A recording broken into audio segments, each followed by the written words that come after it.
Assalamualaikum warahmatullahi wabarakatuh. Nama saya Hendra Cipta, guru SD Negeri 13 Pasar Remaja, Kota Sawalunto, calon guru penggerak angkatan 7. Kali ini saya akan berbagi aksi nyata modul 1/4, yaitu tentang budaya Nusantara.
hari ini sengaja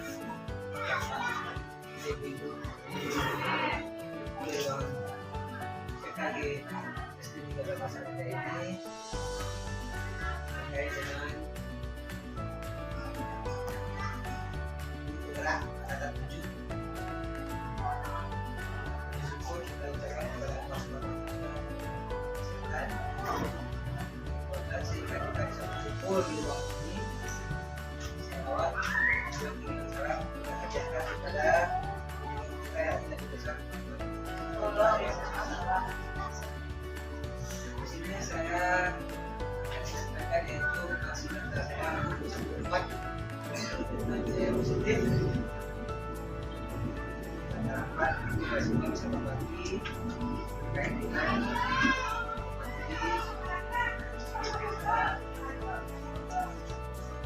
di sini yang pertama yaitu apa itu guru penggerak? Guru penggerak adalah program pendidikan itu bagi guru yang bersifat transformasi diselenggarakan oleh Kementerian Kebudayaan dan Teknologi Indonesia yang dimulai pada tahun 2000.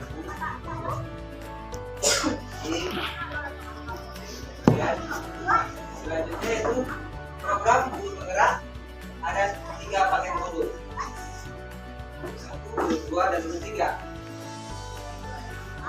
Modul 1-nya yaitu paradigma dan visi guru penggerak. Modul 2-nya nilai dan peran guru penggerak.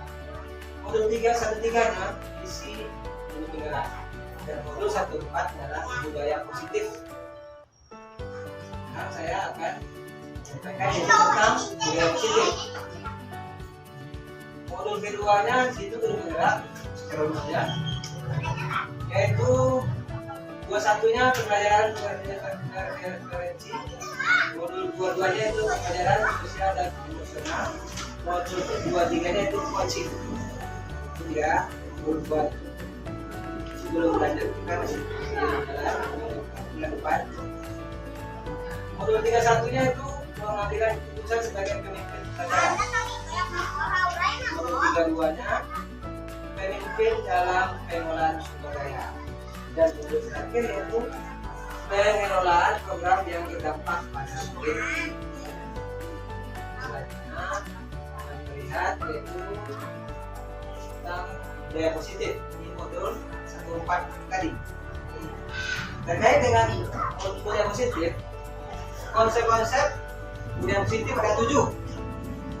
Itu ada 1 perubahan paradigma teori kontrol, 2 disiplin dan nilai-nilai kebajikan universal, 3 kebutuhan dasar manusia, 4 motivasi perilaku manusia, 5 posisi kontrol restitusi, 6 keyakinan kelas, dan 7 segitiga restitusi. Itu ya bahan yang ada di budaya positif, konsep budaya positif. Selanjutnya, yang pertama coba kita tengok dengan satu itu perubahan paradigma teori kontrol. Ini adalah cara mengontrol perilaku murid supaya mereka taat terhadap peraturan, yaitu dengan memberi hukuman, konsekuensi, dan restitusi. Itu perubahan paradigma teori kontrol. Ini hukuman yang dimaksud itu biasanya dilakukan oleh guru yang hukuman. Ya, biasanya guru yang hukumnya. Terus mencoba mengontrol anak dengan penguatan negatif. Kontrol biasanya negatif. Dampak pada murid biasanya murid itu merasa marah, merasa bersalah, mereka diri, sehingga merasa diri. Jadi murid, anak akan membenci peraturan. Sistem tidak akan menjalan bila murid tidak patuh. Konsekuensinya dibuat oleh guru dan murid. Mencoba mengontrol anak dengan penguatan positif. Kehilangan hak waktu jeda seorang diri dan menahan. Terus murid atau anak menghormati peraturan atau konsekuensi. Selanjutnya memerlukan monitoring dan supervisi terus terjadi. Itu kalau hukuman yang terjadi. Selanjutnya hukuman atau konsekuensi. Misalnya 100. Nah, mencatat 100 kali dalam buku kalimatnya, saya tidak akan terlambat lagi. Nah, itu berupa gimana ya, ekspresi ya. Kalau enggak, olahraga atau ada juga terlambat lapangan biasanya lari keliling lapangan. Ya, kadang-kadang kita kemudian push up, bagaimana itu? Atau mungkin mencoret-coret meja, bersihkan lagi mejanya. Atau berdiri depan kelas, biasa sampai jam terakhir. Dan menambah jam murid selama waktu terlambat. Ini berarti waktu 10 menit, nambah lebih kurangnya 10 menit itu ada apa? Yang kedua, disiplin dan nilai-nilai kebajikan universal. Di sini disiplin positif.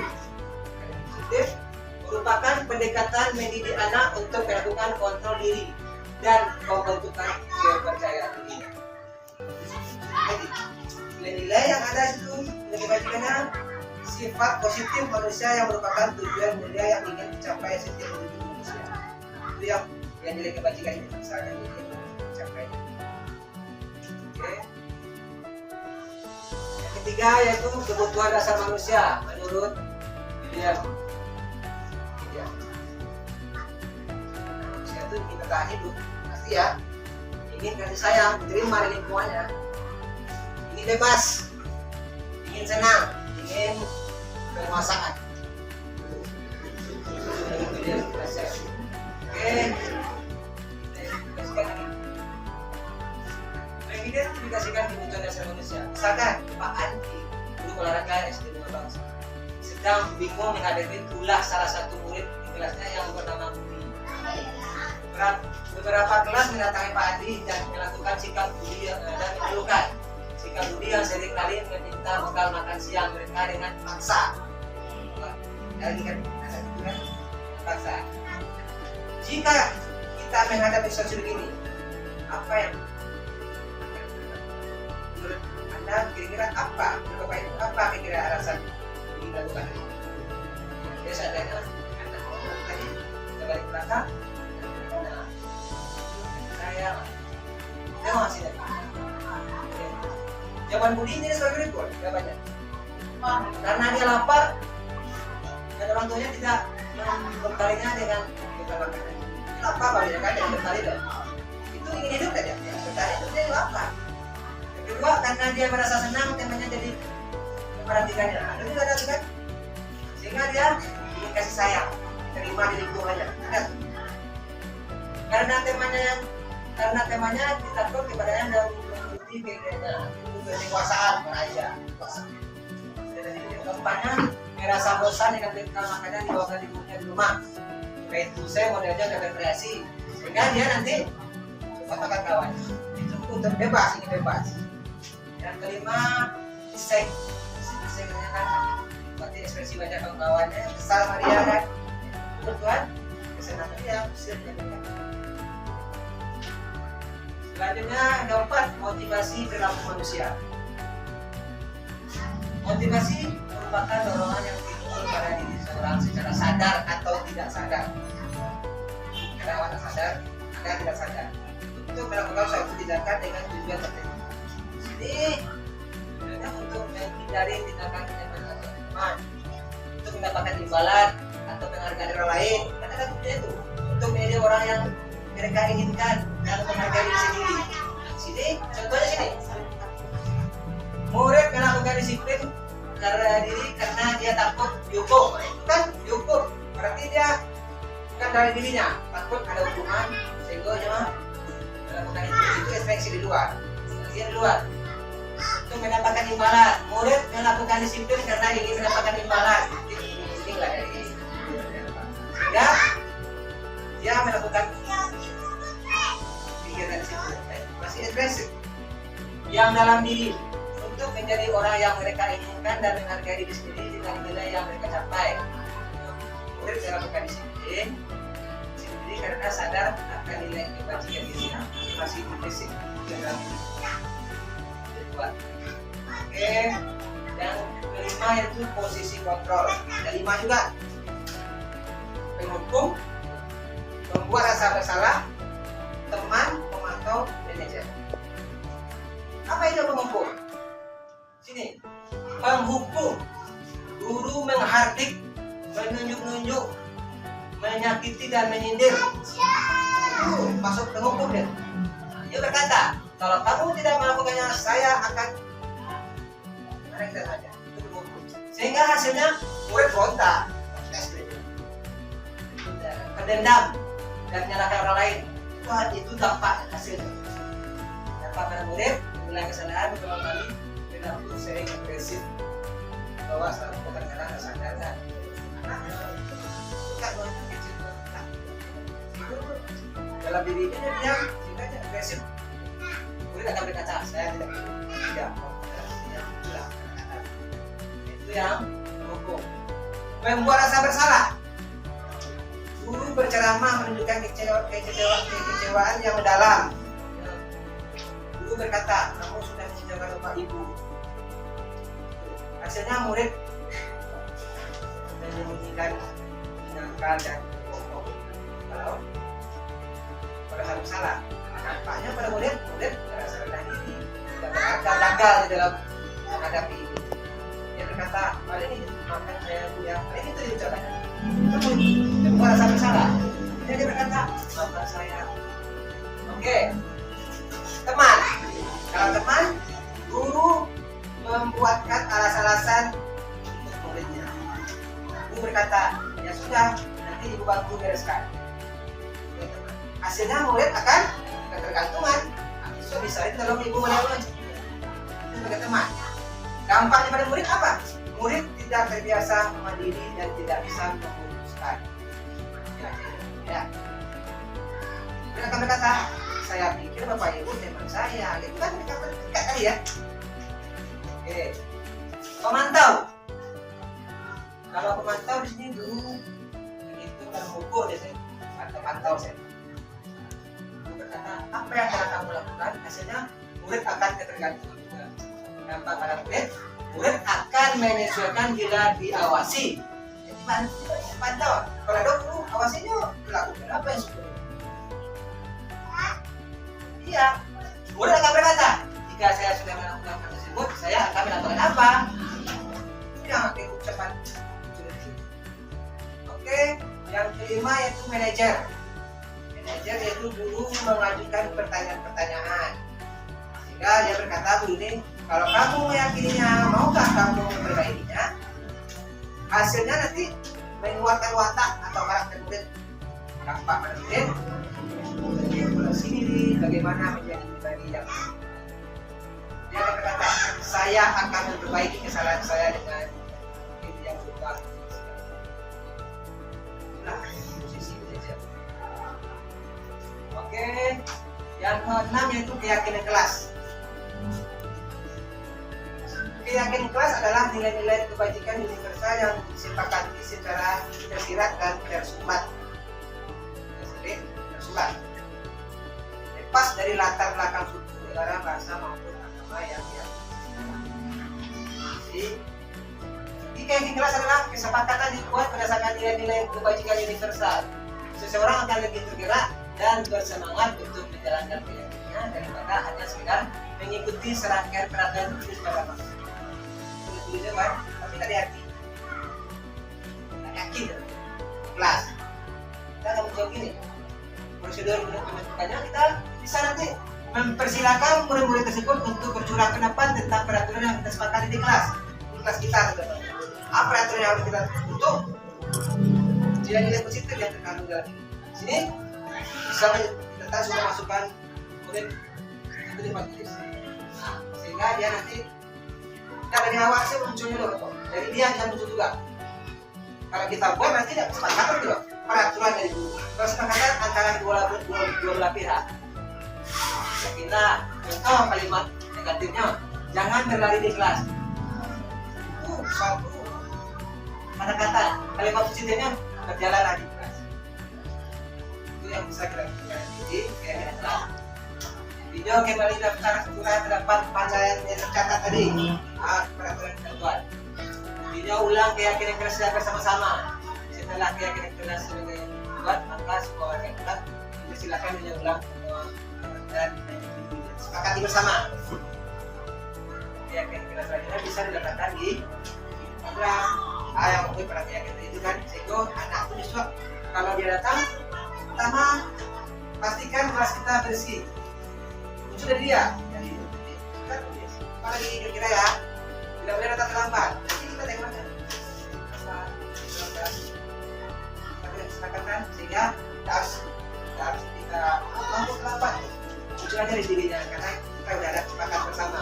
Itu dari dia dan dari kita luruskan. Yang terakhir yaitu restitusi dan tahapan segitiga restitusi.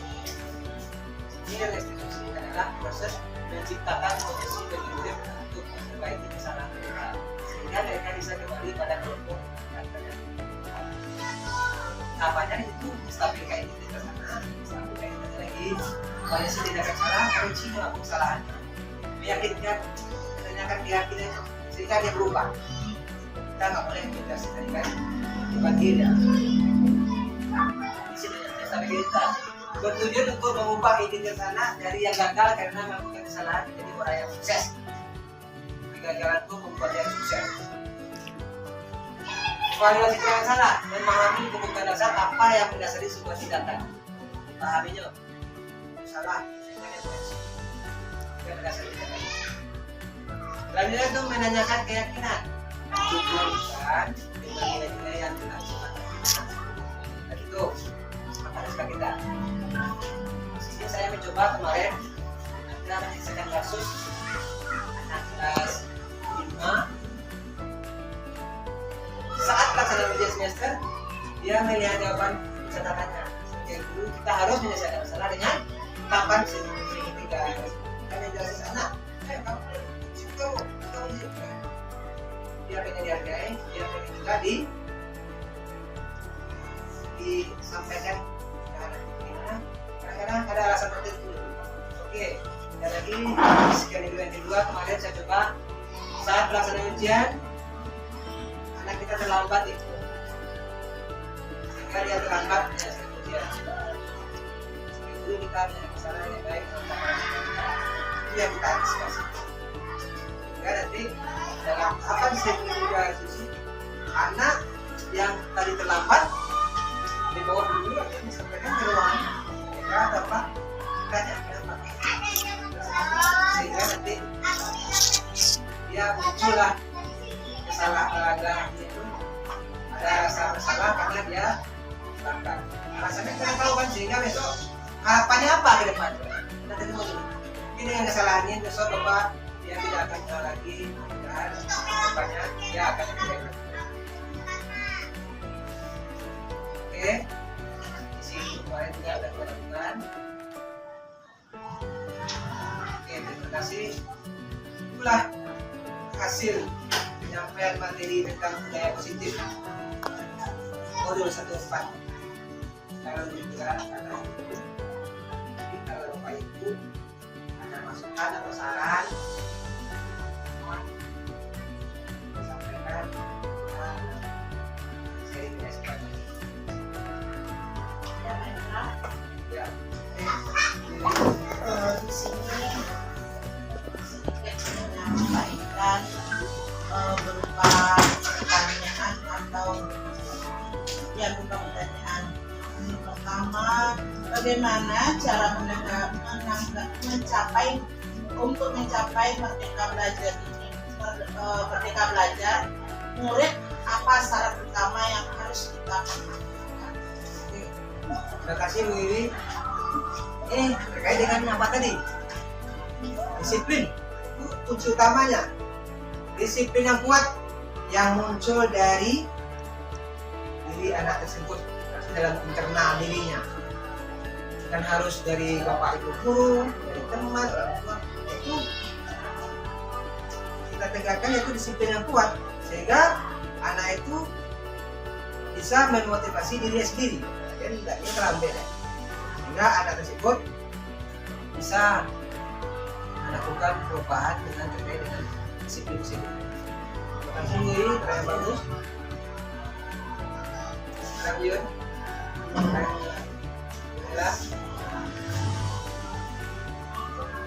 Oke. Kalau tidak ada, berarti mudah-mudahan Bapak Ibu semua bisa bisa mendapatkan yang saya sampaikan ini sama berarti kita dengan hal positif juga kita ambil sehingga nanti bisa kita terapkan kepada siswa kita di kelas. Sekian hasil materi hari ini. Saya sudah menyampaikan tadi pada salah dan saya dengan Assalamualaikum warahmatullahi wabarakatuh. Waalaikumsalam warahmatullahi wabarakatuh. Nama saya Vini Tanjung Selora, teman sejawat Bapak Hendra Citra SSI, calon guru penggerak angkatan 7 dari SD Negeri 13 Pasar Maja, Kota Solo, yang beberapa hari lalu Pak Hendra ini sudah melakukan pengimbasan tentang budaya positif di sekolah. Di sini dapat saya simpulkan setelah saya amati Pak Hendra menjadi calon guru penggerak, Pak Hendra sudah memberikan paradigma baru tentang proses pembelajaran di sekolah yang sudah melangkah jauh ke depan demi perbaikan proses pembelajaran siswa di sekolah melalui penekanan respon positif terhadap siswa yang dimulai dari perencanaan proses pembelajaran di kelas sampai dengan akhir pembelajaran di kelas. Semoga di materi yang disampaikan Pak Hendra ini mampu memberikan inspirasi yang baik terhadap rekan-rekan sejawat Pak Hendra ini di lingkungan SD Negeri 13 Pasar Maja sehingga bisa dilaksanakan oleh rekan-rekan Pak Hendra di sekolah ini. Demikian saya sampaikan, saya akhiri dengan Assalamualaikum warahmatullahi wabarakatuh. Nama saya Ayla Aurelia Ramadhani, siswa kelas 5 SD Negeri 13 Pasar Maja, Kota Solo. Menurut saya, budaya positif yang diterapkan Pak Hendra di sekolah, kami secara bersama-sama menyepakati keyakinan kelas dengan cara datang tepat waktu, menjaga kesehatan, bersikap sopan, dan menjaga ketenangan demi ketertiban kelas, serta mengerjakan tugas dengan tepat waktu. Melalui keyakinan kelas tersebut, kelas yang awalnya kurang kondusif menjadi lebih aman dan nyaman untuk belajar. Demikian testimoni tentang budaya positif di sekolah yang saya sampaikan. Saya akhiri dengan wabillahi taufiq wal hidayah. Wassalamualaikum warahmatullahi wabarakatuh. Demikianlah aksi nyata modul 1.4 tentang budaya positif yang saya lakukan di SD Negeri 13 Pasar Maja. Saya akhiri dengan Assalamualaikum warahmatullahi wabarakatuh.